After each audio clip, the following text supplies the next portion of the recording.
Hi guys, welcome back to my channel. మనకి intermediate అర్హతతో permanent government jobs అయితే, bank jobs అయితే recruitment చేయడానికి నోటిఫికేషన్ అయితే రావడం జరిగింది.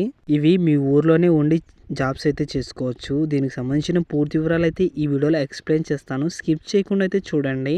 అలాగే కొత్త వాళ్ళు ఎవరైనా నచ్చింటే లైక్ చేయండి, సబ్స్క్రైబ్ చేయండి గైస్. ఈ జాబ్కి వీడియోలోకి వెళ్ళినట్టయితే ఇక్కడ ఇండియన్ సిటిజన్స్ ఎవరైనా కానీ ఈ జాబ్కి అయితే అప్లికేషన్స్ అయితే పెట్టుకోవచ్చు. మనకి పోస్ట్ చూసుకున్నట్లయితే senior customer service executive jobs అయితే రిక్రూట్మెంట్ చేస్తున్నారు. ఇక్కడ మీరు కింద చూసుకున్నట్లయితే మనకు ఈ వెబ్సైట్లో అయితే మీరు అప్లికేషన్స్ అయితే పెట్టుకోవాల్సి ఉంటుంది. www.tmbent.in ఈ వెబ్సైట్లో అయితే మీరు అప్లికేషన్స్ అయితే పెట్టుకోవాలన్నమాట. ఇక్కడ మీరు స్టార్టింగ్ డేట్ ఎండింగ్ డేట్ చూసుకున్నట్లయితే మనకు ఫిబ్రవరి 28వ తేదీ నుంచి మార్చి 16వ తేదీ వరకు అయితే మీరు అప్లికేషన్స్ అయితే పెట్టుకోవచ్చు. అలాగే పేమెంట్ అప్లికేషన్ ఫీ చూసుకున్నట్లయితే మనకు ఫిబ్రవరి 28వ తేదీ నుంచి మార్చి 16వ తేదీలోపు మీరు అయితే అప్లికేషన్స్ అయితే పెట్టుకోవచ్చు. అలాగే మీరు ఆన్లైన్ ఎగ్జామ్ చూసుకున్నట్లయితే మనకు 7 to 10 days before online exam అయితే ఉంటుందన్నమాట. ఆన్లైన్ ఎగ్జామ్ ఎప్పుడు కండక్ట్ చేస్తారంటే ఏప్రిల్లోను 2025 అయితే మీకు కండక్ట్ చేయడం జరుగుతుంది. అలాగే ఆన్లైన్ ఎగ్జామ్ రిజల్ట్ చూసుకున్నట్లయితే మనకు మేలో అయితే వస్తాయన్నమాట రిజల్ట్. తర్వాత మీకు ఇంటర్వ్యూ డేట్ చూసుకున్నట్లయితే మేలోనే ఉంటుంది. అలాగే ప్రొఫెషనల్ అలౌన్మెంట్ చూసుకున్నట్లయితే జూన్ జూలై తలకల మీకైతే పోస్టింగ్ అయితే ఉంటుందన్నమాట. Expected joining immediately after professionally out అంటే అది అయిపోయిన తర్వాత మీకు ఇమీడియట్గా జాబ్ అయితే జాబ్లోకి జాయిన్ అవుతారనమాట. అలాగే ఇక్కడ చూసుకున్నట్లయితే మనకు ఆంధ్రప్రదేశ్కి ఎన్ని వేకెన్సీస్ ఉన్నాయని చూసుకున్నట్లయితే 21 వేకెన్సీస్ అయితే ఉన్నాయి. అలాగే తెలంగాణ వాళ్ళకి చూసుకున్నట్లయితే మనకు 18 వేకెన్సీస్ అయితే ఉన్నాయన్నమాట. ఇక్కడ మీకు తెలుగు అయితే ఖచ్చితంగా వచ్చి ఉండాలి. మీకు లోకల్ లాంగ్వేజెస్ అయితే మాట్లాడాలి. ఎందుకంటే మీ ఊర్లోనే ఉండి జాబ్స్ అయితే చేసుకోవాలి. ఇక్కడ మీరు వాళ్ళకి పర్ఫెక్ట్గా రాసి పెట్టినారనమాట.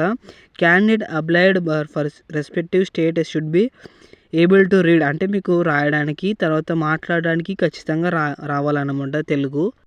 ఇక్కడ మీరు చూసుకున్నట్లయితే మనకు ఎలిజిబిలిటీ క్రైటీరియా చూసుకున్నట్లయితే మనకు అండర్ గ్రాడ్యుయేట్ అంటే ఇంటర్ పాస్ అయిన వాళ్ళు, ఆర్ట్స్లోను మరి అలాగే సైన్స్లోను 60% ఆఫ్ మార్క్స్ ఉన్న వాళ్ళు ఈ జాబ్స్కి అయితే అప్లికేషన్స్ అయితే పెట్టుకోవచ్చు. కాబట్టి ఎవరైతే ఇంటర్మీడియట్ పాస్ అయిన వాళ్ళందరూ అప్లికేషన్స్ అయితే పెట్టుకునండి గైస్. సొంతం మీ ఊర్లోనే ఉండి జాబ్స్ అయితే చేసుకోవచ్చు. ఇక్కడ ఏజ్ లిమిట్ చూసుకున్నట్టయితే మనకు 30 years అయితే దాటకూడదు అనమాట. 30 years లోపు అయితే ఉండాలి. 30 years ఉన్నా కూడా మిమ్మల్ని అయితే రిక్రూట్మెంట్ చేసుకుంటారు. తర్వాత ఇక్కడ సెలక్షన్ ప్రొసీజర్ చూసుకున్నట్లయితే మనకు ఇంగ్లీష్లో ఎగ్జామినేషన్ అయితే ఉంటుందన్నమాట. ఎవరైతే సెలక్షన్ ఎగ్జామ్లో రిటర్న్ ఎగ్జామ్లో మార్క్స్ ఎక్కువ తెచ్చుకొని ఉంటారో వాళ్ళని పర్సనల్ ఇంటర్వ్యూ కండక్ట్ చేసి మిమ్మల్ని అయితే సెలెక్ట్ చేయడం జరుగుతుందన్నమాట. ఇక్కడ ఆన్లైన్లో ఎగ్జామ్ ఉంటుంది. ఇక్కడ చూసుకున్నట్లయితే మనకు topics general awareness, English language, reasoning, computer aptitude, quantitative ability, general banking ఇవన్నీ టాపిక్స్ పైన మీకు క్వశ్చన్స్ అయితే వేస్తారన్నమాట.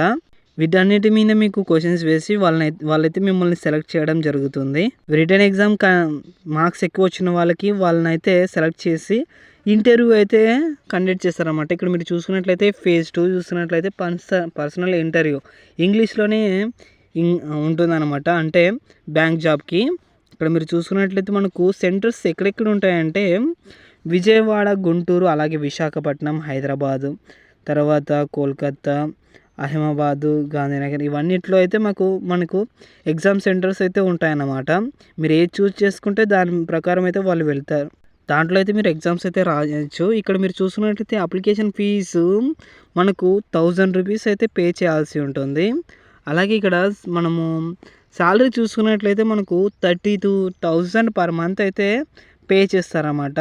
పర్ ఇయర్కి చూసుకున్నట్లయితే 3,84,000 అయితే ఇస్తారన్నమాట. 3,84,000 అయితే ఇస్తారు. తర్వాత మీకు ఇయర్లీ మెడికల్ యాడ్, తర్వాత మెడికల్ ఇన్సూరెన్స్, తర్వాత life cover insurance, accident life insurance ఇవన్నీ ఎక్స్ట్రాగా అయితే ఉంటాయన్నమాట. కాబట్టి ఎవరైతే ఇంటర్మీడియట్ పాస్ అయిన వాళ్ళందరూ అయితే అప్లికేషన్స్ అయితే పెట్టుకునండి. ఇక్కడ మీరు చూసుకున్నట్లయితే మనకు ఎలా అప్లై చేసుకోవాలంటే అప్లికేషన్ రిజిస్టర్ అయితే చేసుకోవాలన్నమాట. జీమెయిల్ ఐడి తర్వాత ఫోన్ నెంబర్తో మీరు అప్లికేషన్స్ అయితే రిజిస్టర్ చేసుకోవాలి. తర్వాత పేమెంట్ చెల్లించాల్సి ఉంటుంది. తర్వాత డాక్యుమెంట్ స్కాన్ చేసి మీరు అప్లోడ్ చేస్తే మీకైతే ఇంకా మీరు అప్లై చేసినట్టే అనమాట. ఇక్కడ మీరు చూసుకున్నట్లయితే మనము ఎక్కడ అప్లై చేసుకోవాలంటే www.tmbnenet.in TMB కెరియర్స్ ఈ వెబ్సైట్లో అయితే మీరు అప్లికేషన్స్ అయితే పెట్టుకోవచ్చు. కాబట్టి గాయ్స్ ఎవరు ఇంటర్మీడియట్ ఉన్న ఆంధ్ర తెలంగాణ వాళ్ళందరూ అప్లికేషన్స్ అయితే పెట్టుకునండి. ఈ జాబ్ ఆపర్చునిటీ వదులుకోవద్దండి. మీ ఊర్లోనే ఉండి జాబ్స్ అయితే చేసుకోవచ్చు అనమాట. పర్మనెంట్ జాబ్స్ ఇవన్నీ గవర్నమెంట్ సెంట్రల్ గవర్నమెంట్ నుంచి అయితే నోటిఫికేషన్ రావడం జరిగింది. కాబట్టి ఇంటర్మీడియట్ ఉన్న వాళ్ళందరూ అప్లికేషన్స్ అయితే పెట్టుకునండి. Okay, thank you guys. దీనికి సంబంధించిన పూర్తి వివరాలు అయితే వాట్సాప్ ఛానల్లో ఉంటుంది. వాట్సాప్ ఛానల్ లింక్ డిస్క్రిప్షన్లో ఇస్తాను, మీరు జాయిన్ అయితే అవ్వండి. లైక్ చేయండి, సబ్స్క్రైబ్ చేయండి. అలాగే మీ ఇంట్లో మీ బంధుమిత్రులు ఎవరైనా ఉంటే నిరుద్యోగులు వారికి షేర్ అయితే చేయండి గైస్. Thank you.